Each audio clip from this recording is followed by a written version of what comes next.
Live 5 for 6 Skyview Network, sponsored by Terry Lambert Hyundai. Well, get ready to look like this coming up this week, as we'll have temperatures not only approaching triple digits, but a heat index near 110. Hot week ahead. 5 for 6 forecast is coming up. Right now, News Channel 6 at 4, found safe. Investigators in Aiken tell us where a missing teenager was found and how he got there. Plus, a U.S. Senator in the Garden City today. The announcement made and how the CSRA will benefit. And life-changing lottery jackpots up for grabs in the next couple of days, including South Carolina. How much of that money actually does go to education? As your News at 4 starts now. Live from Television Park, this is WJBF News Channel 6 at 4. Good afternoon, everybody. I'm Brad Means. And I'm Jenny Montgomery. Thank you so much for joining us. Coverage you can count on begins with a missing 15-year-old from Aiken found safely after a 5-day search. Aiden Conister was found this morning at a home up in Rabun County, Georgia, a little more than 3 hours away from Aiken.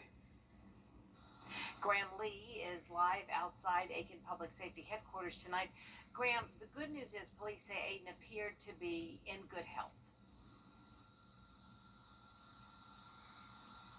Yeah, that's right, Jenny, and it was really fortunate that he was found. Police say that he was taken to a hospital to be checked out, and he seems to be okay.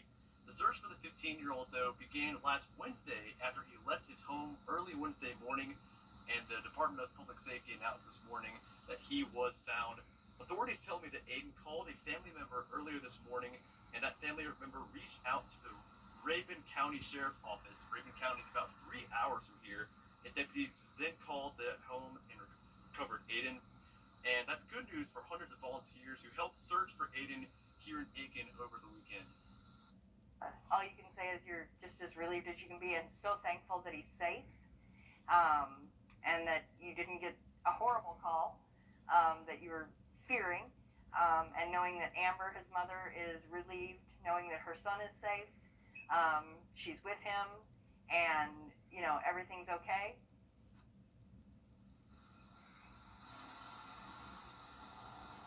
Now, Aiden is currently in the AU hospital and is staying there to be evaluated and continuing to be evaluated.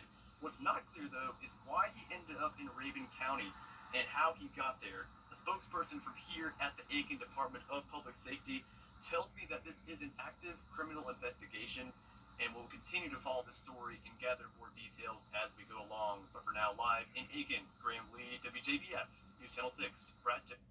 All right, Graham, thank you. Columbia County officials are searching for a missing teenager. Police say 16-year-old Harmony Robinson was reported as a runaway Friday with her 20-month-old child. She was last seen at her home in Harlem. Robinson may be in the Barton Chapel Road area. If you know where she is, please contact the police. In Aiken County, a deadly shooting investigation underway. The coroner says 20-year-old Jatavius Harris was shot this morning in Batesburg, Leesville. It happened at a home on Old 96 Indian Trail. That's near Mount Pleasant Road. Police tell us this is an isolated incident. No suspect has been arrested yet.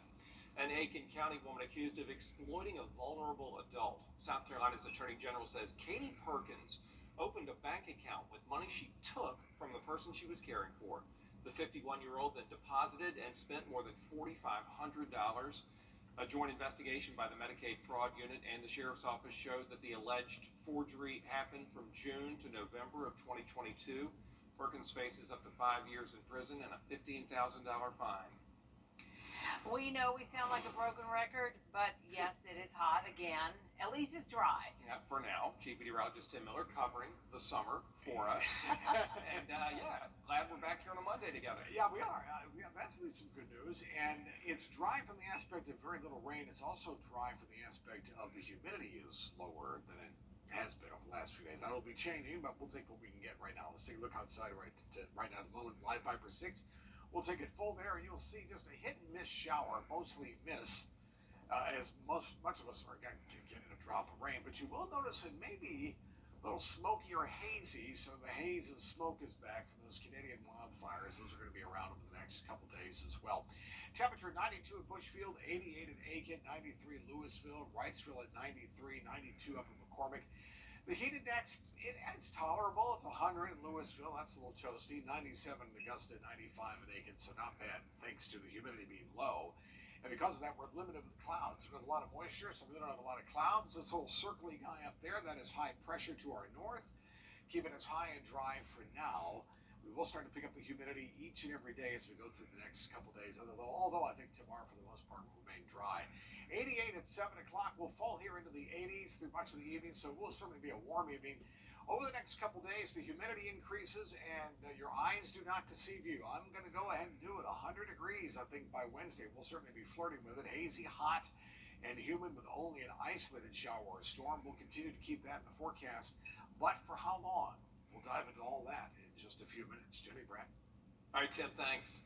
U.S. Senator John Ossoff paying a visit to the Garden City today. He announced big money for a program that benefits preschool-age children. Hannah Latier joining us now with those details. Thank you, Brad. Senator Ossoff secured nearly $15 million that would go to 11 counties in the CSRA's Head Start program. Head Start is a nationwide program that provides resources to lower-income families with children ages 3 to 5. There is also an early Head Start program for infants to 3-year-olds. The money will help provide nutritional, educational, and social services to the children. Program leaders tell us as of 2023, Head Start has helped out close to 19,000 children in Georgia. And with widespread learning loss due to COVID, Senator Ossoff says programs like this are more important than ever.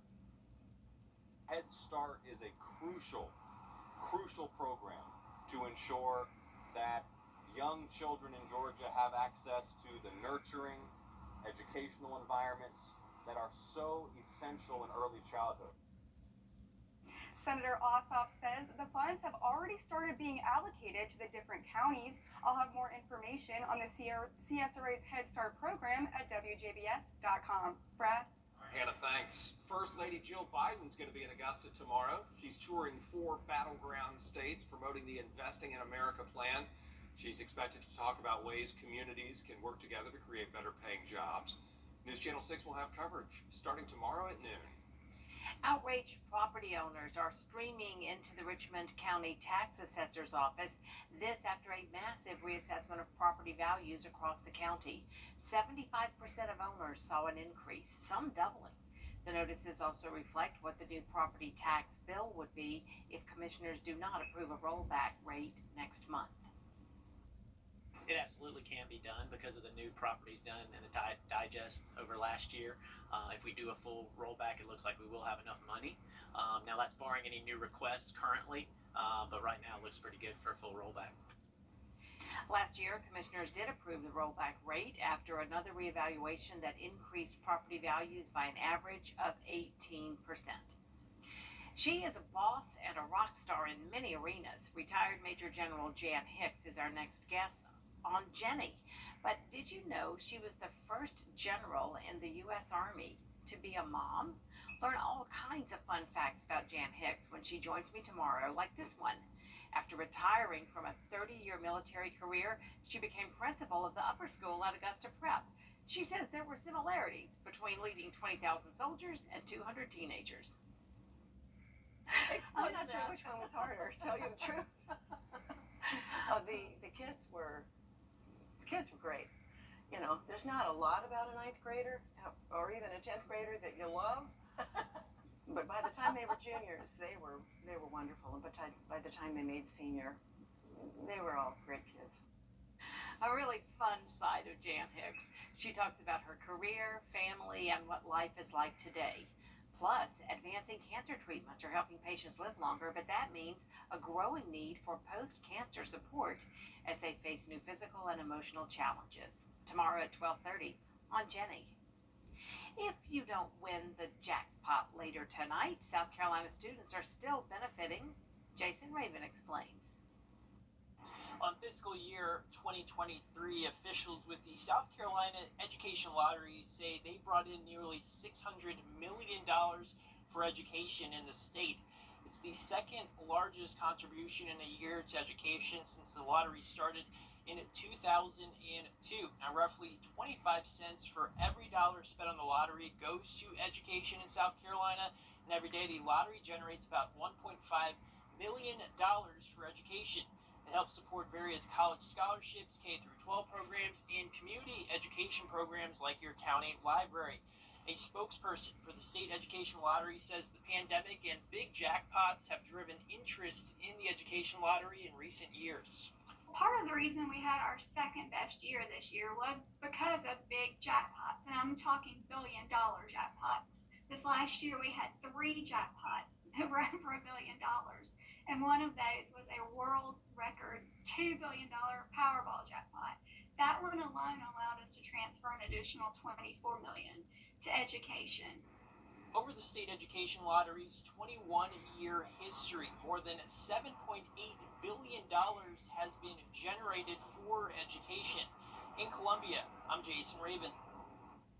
Lottery representatives say if you're buying a Powerball ticket tonight, half of the purchase goes to support education in South Carolina. It's been 1 year since the rollout of a nationwide suicide and crisis lifeline nationwide. It's 988, and they've answered nearly 5 million calls in the past year, 2 million more than the year before. Danielle Silverstein is the 988 director up at the Long Island Crisis Center, and she says that phone line helps bridge the gap in the country's mental health crisis. There isn't a shortage of mental health professionals. There's a shortage of resources, but there's also a lack of education about what resources are out there. Our goal is to help people safe for now, help connect them to those services. They're trying to get the word out about 988 as well. A new survey showing only 17% of Americans are familiar with the number.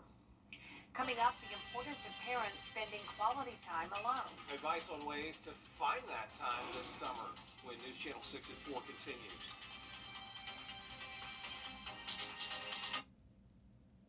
Ahead, it's bow time. At Stanton Optical, you get great value on eye gear, including contacts. Right now, get a 1-year supply of AccuView Oasis and an eye exam for only $189. Scan now to book your eye exam. Yay, technology! If you're a parent struggling to find some me time this summer, you're not alone. But doctors say it is important to set aside time that lets you do more of the things you really enjoy. Carolyn Murray reports. Parents finding time to themselves can be very rare, particularly if you have young children. On average, parents indicate that they only have around 30 minutes each day to themselves. In fact, some parents indicate hiding from their kids just to get a breather. Psychologist Dr. Susan Albers says me time is not a luxury, it's a necessity. It's important for everyone, but especially parents and guardians, because it can prevent them from feeling overwhelmed and stressed. Dr. Albers encourages parents to write down the obstacles preventing them from getting alone time and think about possible solutions. Prioritizing your time differently can allow you to do more of the things you enjoy. For example, try waking up a little earlier or limiting social media use. And making small swaps throughout the week can help save time as well, like buying cupcakes over baking them for a cookout. Dr. Albert says it's also crucial to be able to recognize when you need help. Don't be afraid to ask for help if you need it. Calling a relative or a neighbor. This is really important. It's something that parents often struggle with, asking for help from other people, but very necessary to reach out when you need some time to yourself. Dr. Albert says getting me time doesn't always mean being without your child. Right, you can let them do something they enjoy, like coloring, while you catch up on your favorite TV show. The Canadian wildfire haze is back. Are we under any kind of alerts? Tim Miller answers that question after the break. I'm Attorney G. Now, your most accurate forecast with WJBF Live Viper 6. Live Viper 6 shows only a handful of showers sort of here and there. That's why I'm going to keep that rain chance really less than 20% over the next couple days, because they still could be a shower, but for the most part, the air is mighty dry. Humidity at 46%, 2.68 degrees. Still a little uncomfortable, but bearable. 92 at Bushfield, 91 in Daniel Field, and 89 in Aiken, with just maybe a few more clouds Low humidity for tomorrow, believe it or not. High temperatures 98 to 100 degrees. Actual temperatures with the heat index from 102 to 110. And that hazy smoke returns. Jenny asking a great question. Are we under any advisories? No, we are not, but they are up in North Carolina. We'll have to wait and see how this plays out. We may be in an air quality advisory later on. I'm not seeing it though. Temperatures tomorrow into the mid to upper 90s. That will be a hot day on the links. And our pool planner tomorrow, that's where you need to do a cannonball, 5 o'clock, 99 degrees. It could be in some locales. This little trough here is still around. Not much happening with it. The air is dry. If there was a lot more humidity, that would help fire off showers and storms. But since it is relatively dry, really nothing to worry about as high pressure is to our north. There is Don. Tropical storm Don is out to sea. He's actually become a tropical storm. How about that? I'm just sort of realizing that myself as I just saw the latest information here on this. It will remain out to sea as a depression, then become a tropical storm as it moves off again. It remains out to sea. Futurecast for us, 11 o'clock tonight. High pressure dominates to our north and south. That will keep us high and dry. But what this will do is drag in some more of that smoke. You'll also notice one of these showers that will try to get to us, but they'll just basically run out of juice because they're hitting dry air. Not much to contend with. Same thing for Wednesday, although Wednesday there may be, again, a 20% chance of a shower. That's really about all she wrote. Wednesday night we're clear, and we'll do the same thing for Thursday. Here's tomorrow afternoon. Notice we go through the day, 1 or 2 little green specks will pop up. That's about it. So I'm going to keep the rain chance get less than 20%. Maybe a better chance of some showers to our south with all the heat, but I think for the most part it'll be pretty much the same all over the CSRA. 98 tomorrow. 102 is what it'll feel like. I'm going to do 100 for Wednesday, feeling like 107. More humidity for Thursday and Friday, so those temperature indexes are even higher. Mostly clear tonight. We'll call it overnight low temperatures in the low 70s, 72. Tomorrow, 98, Augusta, 99 in Swainsboro. There could be some places where we hit 100, sort of hot and sort of hazy. Hazy, hot, and humid is going to be the rule of thumb over the next couple of days. And I think at this point, I'm going to do 100 for Wednesday. Close to that on Thursday, and then we'll finally bring in a better chance of some thunderstorms for Friday through the weekend, so that'll cool us off, which is certainly some good news. It is. We need cooling off because extreme heat is affecting millions all across the country. Rena Roy has the latest. Communities across the Northeast cleaning up after intense rainfall over the weekend. In New Hampshire, roads washed away by powerful floods. Cars stranded in Connecticut, people forced to wade in knee-deep water. In Pennsylvania, nearly 5 inches of rain falling in just 90 minutes. At least 5 killed and 2 children, 2 years and 9 months old, still missing in Bucks County after extreme flash flooding hit the area. Cars were not just swept away, but upside down. And just so unbelievable that much tragedy can happen in that small little area all at once so quickly. In the township of White Marsh, 16 cars of this freight train derailing this morning. Officials at railway company CSX now saying it appears to have been weather-related. Authorities saying no one was injured and there's no risk to the community. Meanwhile, millions facing dangerous heat. Let's focus on that heat dome, though. It is not budging. We broke tons of records over the weekend. This morning, Phoenix waking up well over 90 degrees. That makes morning 8 in a row. At least one heat-related death reported in Texas over the weekend. In El Paso, they've had a record 31 straight days of 100-degree temperatures, and over the weekend, 4 people were rushed to the hospital with heat-related symptoms while attending an outdoor car show. Here in the Northeast, we have one dry day today, but the rain is expected to come right back tomorrow, which could be problematic for areas already saturated from flooding. Rena Roy, ABC News, New York. Artificial intelligence is showing up just about everywhere. Coming up, why some are calling this latest version a milestone. When you call my... Is at 12:30 on News Channel 6. Warm greetings to everyone. Namaste. I am OTV's and Odisha's first air news anchor, Lisa. You heard her right. Meet Lisa. She is India's latest artificial intelligence news anchor.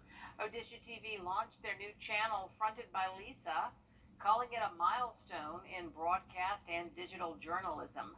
She can deliver news in several languages. I think she's horrible. I am not a fan at all. She's... No. Lisa is going nowhere. There's more coverage you can count on. Coming up next on News Channel 6 at 4:30. We hope you'll keep it with us, human beings delivering the news with such. Teenager in Harlem. Police say 16-year-old Harmony Robinson was reported as a runaway Friday. She was last seen around 5 o'clock Thursday at her home in Harlem. Robinson may be in the Barton Chapel Road area. A suspected bank robber has been arrested in Aiken County. We told you about this a few days ago. 73-year-old Lucky Turner charged with robbing the Security Federal on Canal Street in Graniteville. It happened July 7th. Investigators say he walked into the bank wearing that wig you see there on your right, had a gun, demanded money from bank workers, and now he is facing 4 counts of kidnapping, bank robbery, and weapons charges. U.S. Senator John Ossoff paying a visit to the Garden City today. He announced big money for a program that benefits preschool-age children. Hannah Latier joins us now with the details. Senator Ossoff secured nearly $15 million that will go to 11 local counties with Head Start programs. Head Start is an initiative that provides education and other resources to children ages 3 to 5 who come from lower-income families. There is also an early Head Start program for infants to 3-year-olds. The money will help provide nutritional, educational, and social services to the children. Program leaders tell us as of 2023, Head Start has helped out close to 19,000 children in Georgia. And with widespread learning loss due to COVID, Senator Ossoff says programs like this are more important than ever. Head Start is a crucial program to ensure that young children in Georgia have access to the nurturing, educational environments that are so essential in early childhood. Senator Ossoff says the funds have already started being allocated to the different counties. I'll have more information on the CSRA's Head Start program at WJBF.com. Jenny? All right, Hannah, thanks so much. It is time now for a first check